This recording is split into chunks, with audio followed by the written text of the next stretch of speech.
Hey everyone, it's Lexi. In today's video I'm going to be sharing with you my favorite back to school reads. So this is the first time in my entire life where it's back to school season and I'm not going back to school.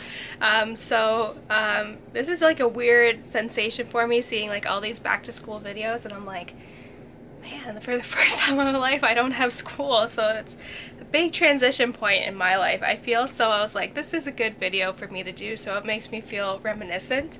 So I have my top 5 favorite back to school reads, and 3 of them are actually just nostalgic books that I remember reading in school, and then 2 are kind of good, like practical ones to kind of educate yourself more when you're getting ready for school. So yeah, without further ado, let's get started. So I'm just gonna get this one out of the way because I feel like it is a obvious choice, and it is a Harry Potter series. I remember I didn't end up reading Harry Potter until I was going into grade 9, so going into high school, and so I remember reading the first few books over the summer and then marathoning through the series, for the rest of the series in grade 9. So whenever I think of school, I always think of Harry Potter, and also just because of the school atmosphere that the books have, obviously.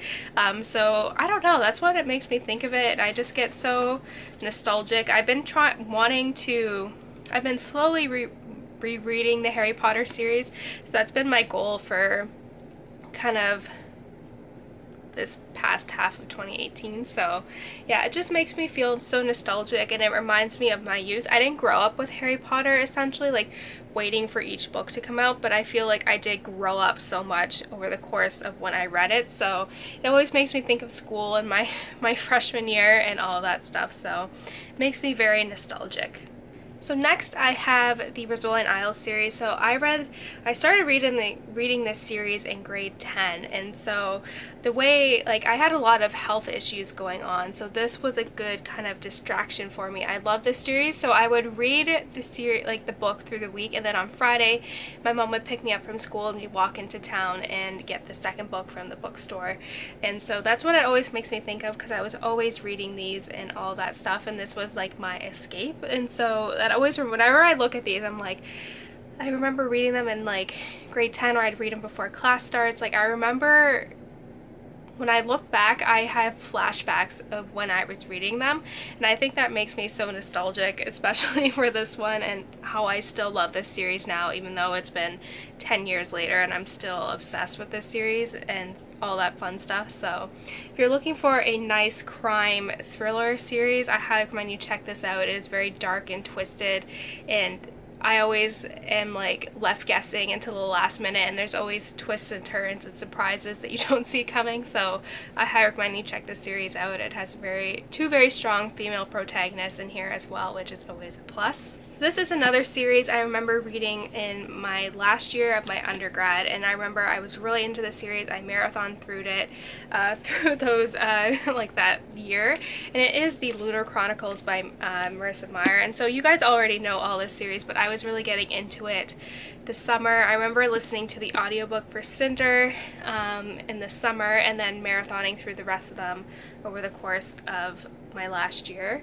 So that's what always makes me think of. It's like music too, where it has that haunting effect, where when you hear a song, you remember a memory that is triggered with that song, and I feel like that's the same way with books. So I always think of my last year of my undergrad when I was reading this, and which was a big transitional point for me. But yeah, I just really love this series and all that fun stuff. I've been wanting to re-listen to them on audiobook because the narrator does such an amazing job, so I think I might be doing that, because I feel like now I'm just very like looking to be nostalgic and like kind of having that memories that I had and that feeling, so I've been trying to like escape to that. So I might also do the audiobooks for these ones as well. So yeah, so these next 2 are the ones I was talking about that are more educational based, that will be kind of good books to kind of stay up on and all of that stuff, because they do have like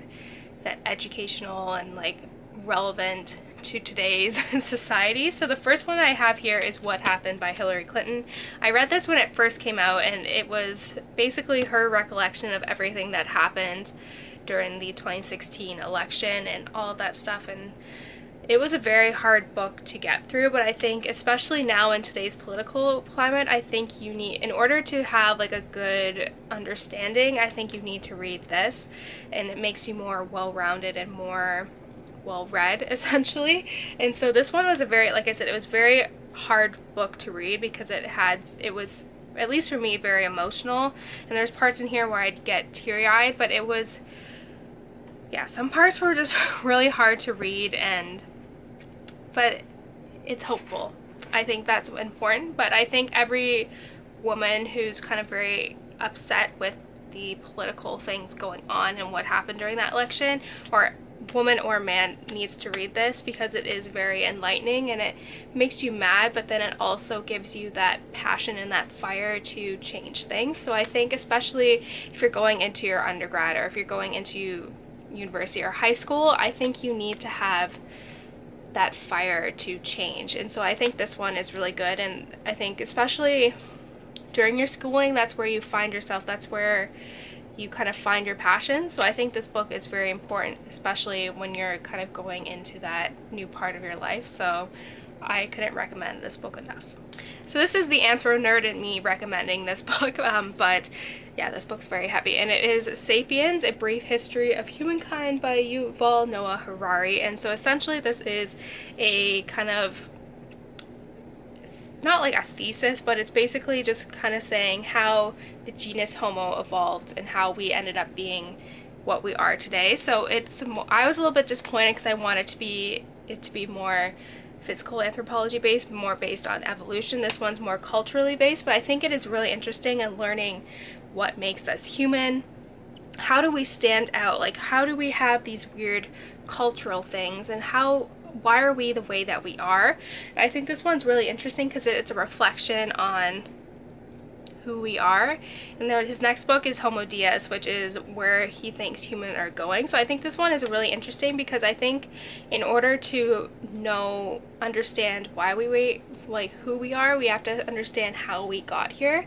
And so he does this in a way that it's not like reading a textbook. It's not like easy. It's easy to read because it's done so in a narrative way that's not too information overload. So this book was a lot of fun to read. I did have some nitpicky things about it, but I'm really excited to read his new one. So I think this one is a good one just to be kind of more up to date with, you know, us humans. So that's it, guys. Thank you guys so much for watching. Let me know in the comments below what books you like to read when you're getting ready to go back to school, or books you like reading when you're at school. So yeah, thank you guys so much for watching, and I will see you guys next time. Bye, guys.